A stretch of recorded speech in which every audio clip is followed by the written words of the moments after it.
हमने भी देखा है, हमारे साथ दुनिया ने भी देखा। आपके चीफ जस्टिस को एक डिक्टेटर ने ले जाके आर्मी हाउस में बिठाया, कोई पूछने वाला नहीं था उसका।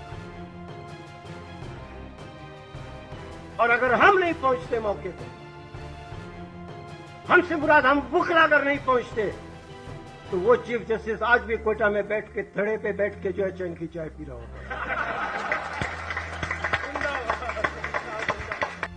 सिर्फ आइन के आर्टिकल 175A की बात नहीं है, सिर्फ आइन के आर्टिकल 182 की बात नहीं है, सिर्फ आइन के आर्टिकल 209 की बात नहीं है। आइन सिर्फ चंद सफ़ात का एक किताबचा नहीं है।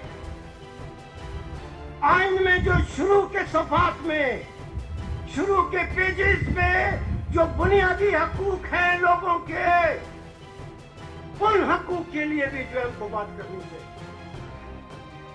हम सिर्फ जजिस के लिए नहीं बैठे, हमारा फर्ज बनता है कि इस मुल्क में जो माशी बेइंसाफी हो रही है, इस मुल्क में एक एक इंच के ऊपर जो जुल्म और बेइंसाफी हो रही है, आज इस मुल्क में जो लोगों के मुंह से जो रोजी और जो रोटी छीनी जा रही है, आज जो लोगों को कोई सेहत की सहूलतें नहीं है, तालीम की सहूलतें नहीं है, इनकी बात कौन करेगा?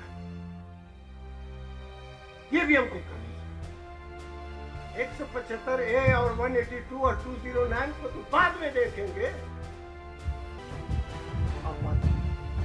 क्यों इस मुल्क में तुलबा यूनियंस क्यों बंद है, क्यों बैन किया हुआ है, क्यों किसान की तंजीमें बनने नहीं देते, क्या मजदूरों को आप यूनियन बनाने नहीं देते? इसलिए कि आप चाहते हैं कि इस मुल्क में लीडरशिप की नर्सरी पैदा ना हो। YouTube पर गुगली टीवी देखने के लिए youtube.com की सर्च बार में गुगली टीवी टाइप करें। गुगली टीवी के पेज पर सुर्ख रंग के सब्सक्रिप्शन वाले बटन पर क्लिक करना ना भूलिए। YouTube पर अपलोड होने वाली वीडियो से बाखबर रहने के लिए बेल आइकॉन पर क्लिक कीजिए। आपको हर नई आने वाली वीडियो के बारे में नोटिफिकेशन मौसूल हो जाएगा।